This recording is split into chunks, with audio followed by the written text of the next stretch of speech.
All right, we'll be kicking off the session shortly.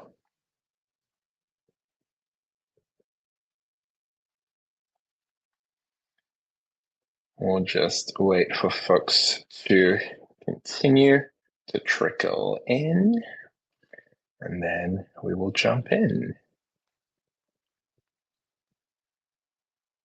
All right, I think we are ready to go. So good to see everyone again. Welcome to day 2 of the summit. And I am Amir Ouki. I'm the managing director at BOI here in our New York office, and I lead our applied AI and technology practice. And today I am very excited to chat a little bit about how AI-based simulation is going to dramatically change the way that leaders make decisions. So before we jump in, I just want to chat about this word simulation and kind of what's in a word.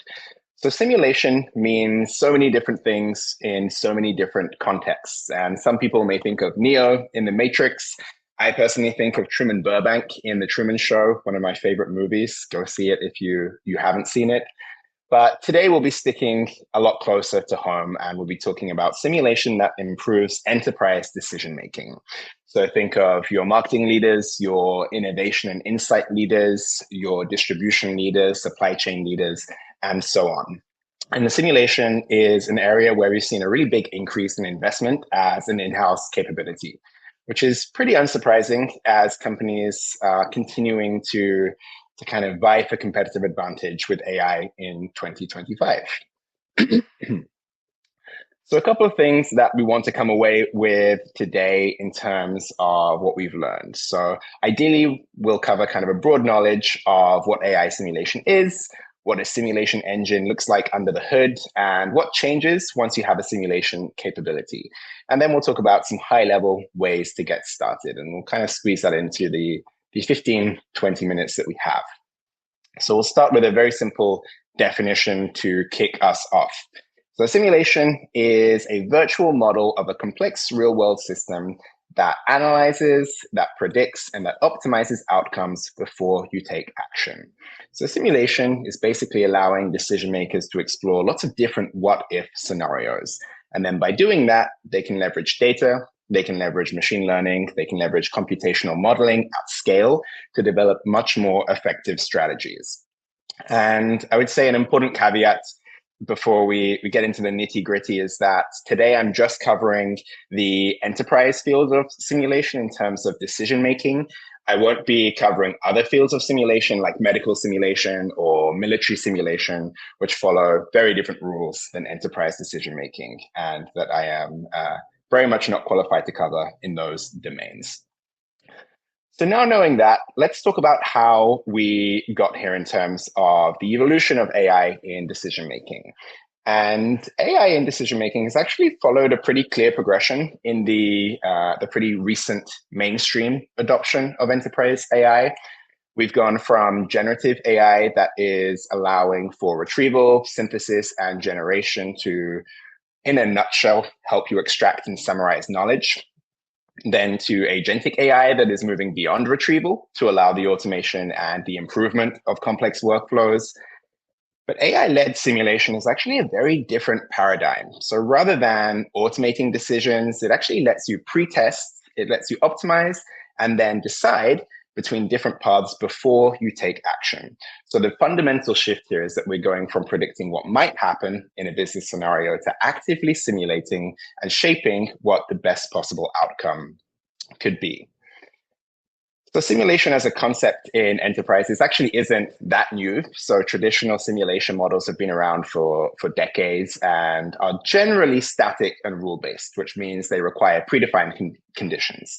They don't tend to have the ability to adapt to real-world changes, and they usually can't react to multiple scenarios at scale.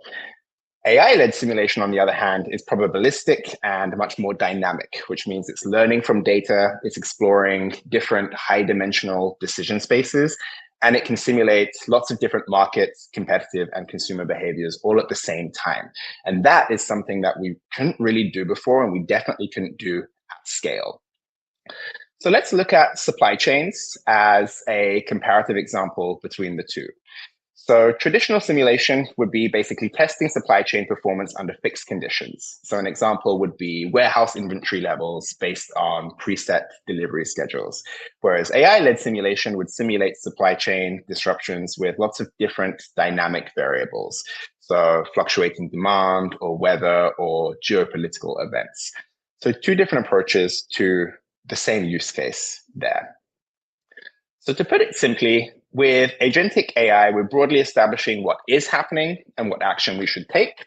And in AI simulation, we're establishing what will happen and therefore what action we should take. There are lots of different value drivers behind why a client comes to us usually to build a simulation capability. And some of the most common questions that we're trying to solve are whether they should acquire or merge with another company, what price they should set for maximum profitability or maximum market share, what their national or their global inventory strategy should be. They may want to answer which sustainability initiatives will have the biggest impact on them while still maintaining profitability. But I would say that by far the most common question that this is trying to solve in the last 6 months is how do we make our new product or our new market launches successful? So let's run through an example from the lens of an imaginary CPG pet food company that we're just going to call Nibbles Inc. So they're about to launch a brand new high protein functional pet food product, but they have some really key decisions that they need to make before launch. So they need to establish pricing, they need to figure out marketing, they need to figure out positioning, but they're nervous because when they've done this previously, they've relied on their existing data alone. And what they found is that 3 months down the line, maybe market conditions have completely changed and all the hypotheses they held previously are no longer relevant. So this kind of pretty common situation is actually a really great opportunity to use AI-powered simulation to test and identify the right strategy on the pricing, on the marketing, and on the positioning before launch. So step one for Nibbles Inc. is for them to define the simulation goals. So the most common decision areas that companies use simulation to figure out are the potential demand for the product, how pricing will impact consumer adoption and profitability, and which marketing strategies will maximize ROI. And then, of course, what are the competitive dynamics that could influence success? So for this company, that could be establishing what price point is going to balance adoption and profitability. It could be establishing what channels like social media or vet partnerships or even in-store promotion could yield the best ROI. It could be figuring out and establishing what the market is for functional pet nutrition or how their competitors will react to the launch. But once they've defined those goals, they need to start thinking about their data inputs, which Tiger mentioned in depth in the talk before this. So data inputs are basically the raw information that is gathered from either internal or external sources that is feeding into the simulation system. So those data inputs are providing what we call the foundational facts, the historical records that are really critical to model this simulation system. And basically they let us establish baseline assumptions for the simulation engine. So put simply, data inputs are really just building blocks that are transformed and interpreted by the simulation engine. They are processed and they become the system's baseline level of context, of contextual knowledge. So as with all data in AI, that data does have to go through a pre-processing phase. And without getting, I'd say, too bogged down in the details, what this broadly means is that we need to clean the data, normalize the data, address things like missing or inconsistent data. It means that we will create variables that capture consumer behavior. So think about things like price elasticity or purchase frequency. And it will include things like live integration for really time-sensitive data. So time-sensitive data could be social listening trends, for example. There's a lot that goes into this phase. I've kind of top-lined it. It's pretty important, but those are some of the main points to touch on. So what would this look like for our Nibbles Inc. team? For their internal data, it could be CRM insights on past pet food sales. It could be historical ad performance from previous launches. It could be loyalty program data on repeat purchases. On the external side of things, it could be competitive pricing trends from e-com or retail. It could be social listening, as we said, or it could be, macroeconomic indicators as well. Step 3, once we have figured out what our data inputs are going to be, is to bring in what we call simulation parameters. And simulation parameters are basically specifying the conditions for this company to explore their what-if scenarios. So there are lots of different types of simulation parameters, but for this example, for our pet food company, for Nibbles Inc., we are going to focus on these 4, which are consumer segments, which are usually represented as individual consumer agents in more of an agent-based simulation. And each of these consumer segments will have their own unique behaviors and preferences. The second will be product variables, and we treat these as modifiable inputs. And this can be things like pricing tiers or packaging formats. The third are marketing variables that we define as dynamic levers. So think of things like adjusting ad spend or testing different influencer strategies. Or they could be environmental factors that are integrated into the model. So think of things like competitor actions, or even broader variables like seasonality. So 4 different simulation parameters there. The importance of those simulation parameters, put simply, is that they act as modifiable inputs or levers. So modifiable inputs are defining the conditions of the simulation, and levers are they're kind of the dynamic inputs that business users can adjust to test the simulation's outcomes. So one is defining the conditions, and one is used to test the simulation's outcomes. So what do those simulation parameters look like for our friends over at Nibbles Inc.? So consumer segments could be budget conscious buyers versus premium pet food shoppers. The product variables could be a small bag versus a bulk bag, or it could be grain-free versus traditional. Marketing strategies could be a TikTok influencer campaign, or maybe it's a retail promotion campaign. And then for the competitive landscape, we could be looking at how competitors respond with promotions or with new products. So step 4 is almost the final step, and this is really the powerhouse of a simulation capability. This is the simulation engine, and it's where different models are testing different combinations of these parameters that we just talked about so that they can predict lots of different outcomes.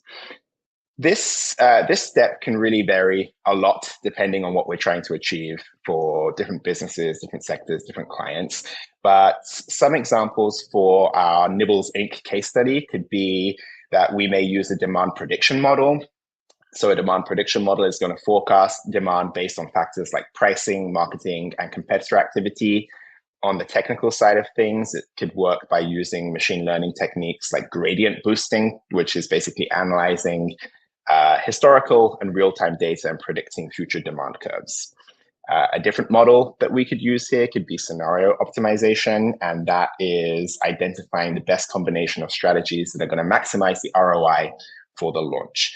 And again, on the technical side, this is usually using different things like reinforcement learning to run thousands of different simulations at the same time and evaluate trade-offs. So a trade-off could be balancing higher promotional spend with reduced profit margins. And then just a third example of a model here would be a competitive response simulation. So that can incorporate competitive data and just simulate those market dynamics. They're often kind of underpinned by game theory principles to try and predict those likely responses. So lots of different ways to use these models. But a hypothetical outcome of these simulations could be that we have futures that are indicating that $15 is the optimal price for the new Nibbles dog food product. They could indicate that TikTok ads can drive initial buzz, or they could say that, hey, there's a big threat from a major competitor and you need to consider a backup loyalty discount strategy. So with that knowledge, let's say that the team over at Nibbles, the marketing team, is going to allocate 40% of their budget to TikTok and maybe 60% to in-store promotions based on those simulation insights. The pricing team may set the launch price at $15 with a limited time subscription discount. And after human review of these outcomes, Nibbles Inc. is ready to go to market with their new pet food. So I mentioned a couple of different simulation techniques in that example just now. There are really a lot of different ways to approach simulation, and those different approaches vary in complexity. So we just talked about a couple just now. Some of the models that we touched on are things like agent-based modeling that are simulating individual consumer behavior. Another is what we call system dynamics modeling, which is simulating much more long-term scenarios. So things like brand adoption, pricing impact, and marketing effectiveness. And a third is scenario optimization to run lots of different what-if simulations that determine the best combination of things like price and promotions. So you'll see on this diagram, actually, for that last one, for scenario optimization, there's a couple of different approaches, one with LLMs, one with more complex ML techniques. For our example, we would use one with more complex ML techniques, things like Bayesian optimization and reinforcement learning. But there's definitely ways that you can create really effective scenario optimization models using just LLMs. So based on our experience with companies that have built and are leveraging the simulation capability, we do predict that in the next 2 to 3 years, AI-led simulation won't just be a competitive advantage, it will be table stakes. So as these simulations become even more sophisticated, they'll replace, or at the very minimum, they'll live alongside static forecasting models, they'll reshape strategic planning, and they'll change how leaders make high-stakes decisions. So ultimately, they will become the default mode of enterprise decision-making. And what we'll see is that we'll move from decision-making based on simulated futures, or we'll move to decision-making, based on simulated futures. So instead of relying on static predictions, we'll rely on AI-driven simulation. Instead of pattern recognition, we'll move to shaping a future based on optimizing variables in advance. We'll move from asking what's next to asking what our best move is. And we'll move from past-driven to future-driven thinking to explore previously unknown possibilities. And what we'll see is that the role of leadership within organizations is going to shift quite a bit. So simulation capabilities are going to let leaders become just a lot more effective and a lot speedier at anticipating and mitigating risks. But it's also going to make them much more effective at identifying opportunities as well. So some important considerations just before we wrap up. Despite its power, AI-led simulation does have many of the same challenges as other fields of AI and computational modeling. So think data quality, scalability, computational overhead, human trust in AI-driven recommendations. We want to think about the impact of bias reinforcement as well. And there's lots of different proactive bias mitigation techniques that we use for that. And we want to think about things like decision paralysis. How are we implementing really clear decision criteria that are highlighting the most probable or the most impactful scenarios?